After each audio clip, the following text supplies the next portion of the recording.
Welcome. As you may have noticed, this is not session 4 of the Game Theory series. I have decided to do a 3.5, an extension of the prisoner's dilemma and the relationship problem, because, well, I have been chewing on these problems since I learned about the prisoner's dilemma, which was several months ago, but I've been especially chewing on the sort of dimension of its supposedly unsolvable nature since doing the video, and so I've been sort of thinking about it and trying to figure out ways to solve it, or how could it be, is there a means to solving it that's rational, logical, etc., that doesn't rely on something like the golden rule, or doesn't rely on something, unjustified. And more or less, I believe that I have come up with a moral solution, a sort of moral equation or moral calculus. Laszlo Marrow.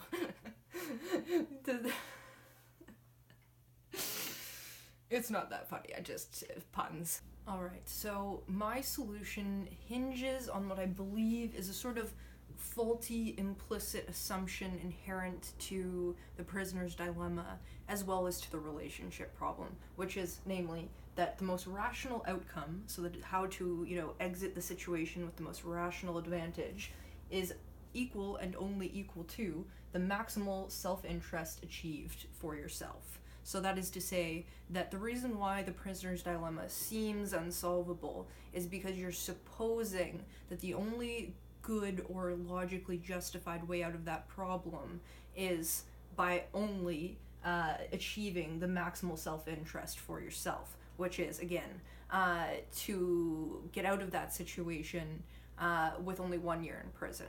Right? And so because there's no way to solidify that choice, like there's no way in the prisoner's dilemma to achieve that choice beyond a shadow of a doubt that, your choice will coincide with the other accomplice and that you'll both only spend 1 year in jail. There's just no way to get to that conclusion, right? So then therefore people say, it's unsolvable, this is a huge thing, we can't get out of it, it's a disaster, life is chaos, And then the same thing applies to the relationship problem, which is namely that when you're in the relationship and you have doubts, you're not sure if the other person is authentic, sincere, so you become inauthentic and insincere and do something, betray them to safeguard yourself. The same sort of notion is implicit in that too. It's that the only good way to go about this, or the only way that is most justified for me rationally, is to maximize my own self-interest, and that would be by cheating. So that's where I think it fails, and the reason why it is in fact solvable, and the reason why it seems unsolvable is because it's based on this faulty assumption that in every given situation or every given game, the maximal self-interest achieved is the desired end and the most logical rational. So why is that? Why do I disagree with that? How can I justify that? We're gonna find out. Okay, so to put this up, revisit the prisoner's dilemma graphically, I think I mistakenly said previously that the most rational thing to do would be this option.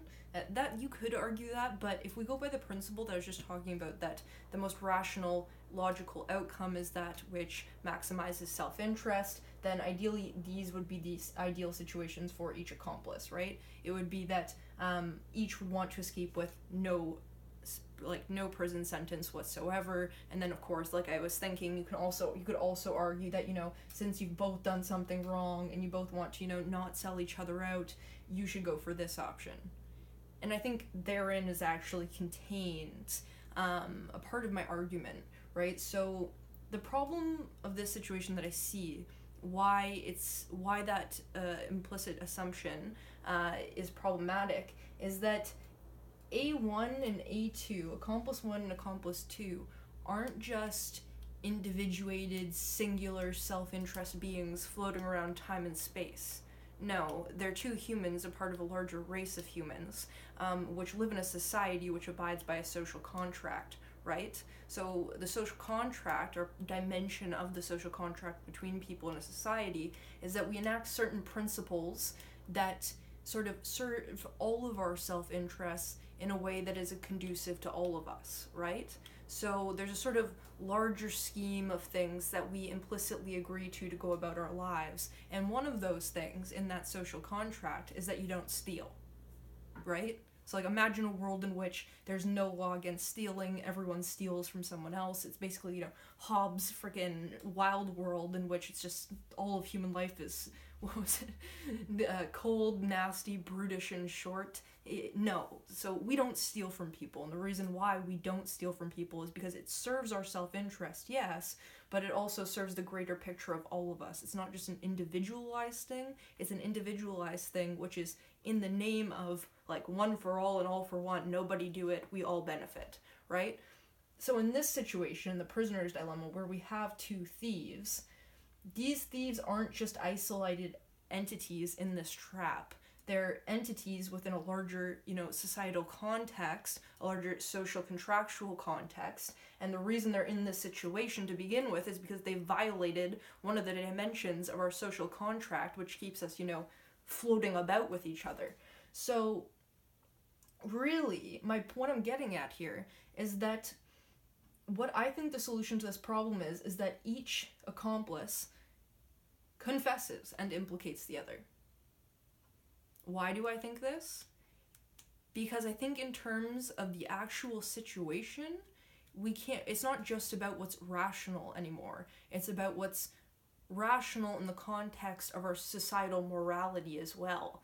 Namely, so I think part of this is that these people need to realize that they have wronged the collective. So you might be thinking, okay, really, this is the argument you're going to take. But yes, no, it's the argument I'm going to take. And you'll see why. Because both of these people have violated our social contract. They've both done something wrong. And life isn't just about cold, hard, self-interested rationality. It's also about the rationality of, for example, justice. Like, who have they robbed? Have they just robbed a small business? Like, well, it doesn't really matter. They've committed a crime regardless.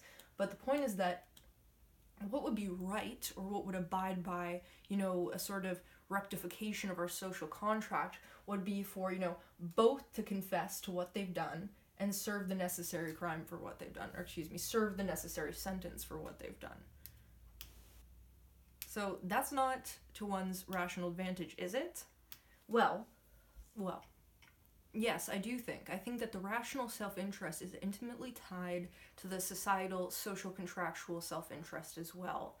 In the sense that, so let's try to branch this out a bit, like from the prisoner's dilemma. So let's suppose that you live a life in which, at every given instance or at any given choice, you always choose to maximize your own self-interest at the expense of any social contractual reality, any context whatsoever. So like, what kind of person would you be? What kind of life would you live if you always abided by those principles? And I think that the answer is quite obviously that you would run into infinite problems if all you did was essentially run into these situations where all you're doing is maximizing your own self-interest with no regard to society or other people. So obviously, if you were doing that, you would run into continual problems in your life. I feel that you would start out this, little, here's you, the X, this little rational bubble of self-interest, and you're going about the world, and you meet all these other people, and if you run into these situations with other people, and you have some situation with them in which you're presented with a cooperative principle, or, for example, a just self-interested principle. If you go by the self-interested principle, you're likely to clash with these people in some way. And then you move on to some other situation, the same thing happens, you probably clash again, and of course you probably have some, like, little benefits here and there, but I think ultimately all of your interactions, since they're so embedded within society and the social contractual reality, if in every given situation you always sought to maximize your benefit, you'd run into more clashes than benefits. I think your clashes would probably outweigh the personal benefit, depending on your perspective. So what I'm getting at here is essentially, like, consider the course of a human life. Like, picture a human life like a string of events like this that sort of branch out into choices and choices and other choices. And picture a person who, starts out at the beginning of their life, 0 years old, ends up out here, we'll say we'll give them like a healthy 90, and the entire course of that 90 years, every choice was governed by that sort of rational self-interest. What do you think that person's life would look like? I think the bad would outweigh the good. I truly do. I think that that person would live a life so isolated from other people and having wronged, supposedly, probably very many people, that there would be no real net benefit to such a life. or that the net benefit of that life would be sort of overtaken by the net loss of all of those violated, social contractual reality, social circumstances. Yes, so what I've come to conclude is essentially that the best possible outcome in any given situation can't just depend on what's most advantageous to serving your own personal interests. It's kind of nonsensical. If you were to go about your life that way, there's no way that you'd ever be successful. There's no way that you'd ever I don't see the possibility of you having a positive experience if at every turn you were to only go about your own self-interest at the expense of, social contractual reality, other people, etc. So in this way, I think the best possible outcome in any given situation is likely a sort of mean. It has to be a contextually configured mean between what serves not only your interest, but the interest of others or the collective interest. So like a great example of that would be our social contractual reality, living in society together. So we enact these principles, these sort of things that we ought to adhere to for maximal possible benefit for each individual and for the collective.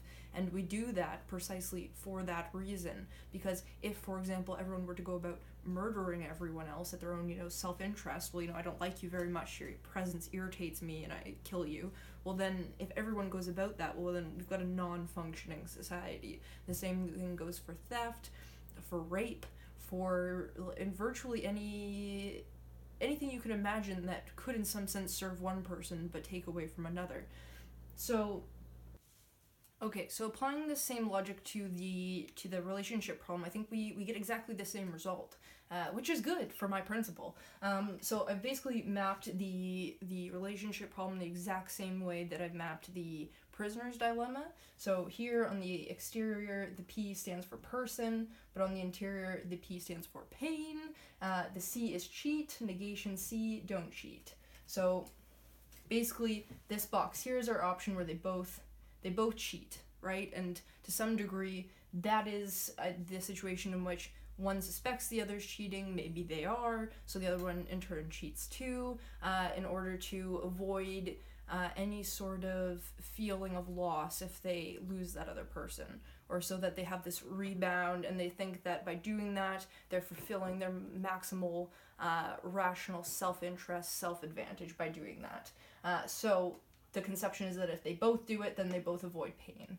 However, if person 1 were not to cheat and person 2 were to cheat, of course, person 1 would be in for pain, person 2 would be fine, and then if person 1 cheats, person 2 doesn't, person 1 no pain, person 2 pain, and then lastly, if they both, just don't, then they avoid pain and they have the authentic bond.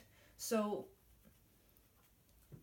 applying the same situation or the same logic here is that I think that this here is the mistake. This notion that if I fulfill or if I just use a principle that leads me to the best outcome for my own advantage, that's the most rational, logical, best thing for me to do long term. But I disagree with that, because if you both do it, you think that you're both not causing yourselves pain, but I think that you are, in the same way the prisoner's dilemma is that you're sort of violating this larger social contract between you two and in society, the idea, but you're also inhibiting your own potentiality for the authentic, right? So if you go against acting authentically, or if you try to go with, the dollar auction, that this illusion that you can escape without a loss, well then, no, because you're still not escaping without a loss, because you're losing, namely, the authentic potentiality of a real substantive relation with another person in which you don't cheat to secure your own rational advantage, right? So the point of both these things is that there's something over and above, just strict self-interested logic or rationality that in every case leads to your own advantage. Because it's just, if you were to follow that, you you cheat others, yes, but you're also cheating yourself long term. Because again, if you were to conceptualize a relationship problem as a series of choices a person makes throughout their life, you can probably visualize it. Moving along that path, if you picture the entire course of a person's life making these choices that are just for their self-interest, and even with relationships too, then, well, they're never going to have an authentic relationship. I mean, at the end of their life, once they hit that point of 90 or whatever the death point is, looking back at everything, like what was authentic about their existence, or what was the net good that came from their existence? Could there even be any?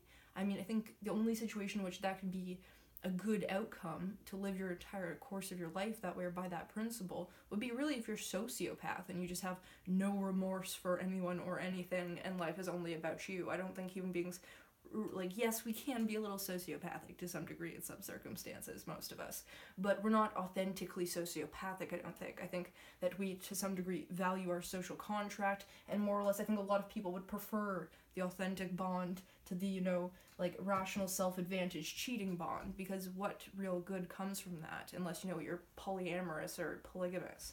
It doesn't make sense. What you really want is this. So then, you're still, but the problem remains, right? So the counter to my argument would be that you still risk a loss in both situations, right? So in the prisoner's dilemma, you risk going to jail for 5 years by confessing, and in the relationship problem, you still risk being cheated on, even if you're authentic. But my answer to that is that there is no such thing, and I don't think there ought to be such thing, as a life in which there's no such thing as risking losses. Like, can you imagine an existence in which everything goes right all the time? You always get exactly what you want. Yes, it would be relatively good to some degree, but the point is that our lives are also, they're not just shaped and informed by the things that go well, they're shaped and informed and strengthened by the things that go wrong, right? They add, where do you think great poetry, music, and art come from? I'm sure they don't just come from human happiness. I'm pretty sure they come from human loss and pain, the trials and tribulations of existence itself. I mean, have you ever seen The Giver? If you haven't seen the movie The Giver, go and watch that right now. It's that the negatives are intimately bound with the positives, and that to live is to inevitably die. It's to at every instance risk a loss in some sense, or that living itself is a living risk of loss because you will inevitably die. You're doing it all for nothing anyway. But my point is that is just a condition of existence. That's just how it is. There are consequences, and you need to risk, not only a risk inevitable, but you need to take them in order to even know if you could have this potential abstract good thing. So for example, if in the context of the relationship problem, if you were to go about every single relationship cheating every time, well then you'd never even have the potentiality of an authentic bond. You would just never have the chance. You would literally cheat yourself by way of thinking that you were pursuing your own self-advantage. We probably have to apply that more abstractly to the prisoner's dilemma, but I think the same thing applies. I mean, if you go about your life always, being a criminal and trying to cheat the system, well then really you're just kind of cheating yourself, because inevitably you're going to get caught, as you did in the prisoner's dilemma. And if you keep going about life that way, what kind of life will you actually live? You're going to spend the rest of your life going in and out of prison, committing crimes? I know there are people that behave that way, but I mean, that is what seems truly illogical to me, to live your life that way. So I think that my ultimate conclusion is that we can't look at game theory, or one of the things that game theory really actually teaches us is that life isn't just, strictly logic or strictly self-advantage, strictly self-interest, strictly, just X to Y personal advantage. It's not like that. There's a contextual circumstance in which it's happening, and you have to consider that larger context. So, what a problem. Yes. So my ultimate conclusion is that in any given game or situation, or game like the ones that we've been discussing, or situations like the ones we've been discussing, the guiding principle or strategy can't just be self-interest, because it will always lead you in some capacity to a fault, to a loss, or to a failure that could potentially be greater than the actual risk you initially took, right? So like what's the greater loss? Entering a relationship, behaving authentically in it, and being cheated on, or living your entire life cheating on people and never having an authentic relationship. It's really analogous to something I heard someone say the other day, which was, what's worse, one fairly big cut or 1,000 smaller ones? And I think the answer is obviously it's one big cut, because I don't want my entire body covered in cuts. If you get the, I mean, it's a dark analogy, but an analogy nonetheless. So that is my solution to the relationship problem and the prisoner's dilemma, and I believe that it is justified. If anyone has any other thoughts or maybe contradictions in anything I've said, or anything they want to point out about that, please be obliged to leave your reasoning, your agreements, disagreements, whatever, in the comments, and that's great. And we will perhaps discuss. But yes, so one final note from this is that I will be uploading my game theory videos on Tuesdays and Saturdays. It's taken me a little while to settle into my schedule and my teaching and classes, whatever. But no, it's finalized now. So those of you getting a little bit sassy about when the videos are coming out, I appreciate, the lust for it, but Tuesdays, Saturdays we'll finally move on to chapters. This Saturday, rather, we'll finally move on to chapter 4 and take it from there. So I'm gonna go try and live a moral life now.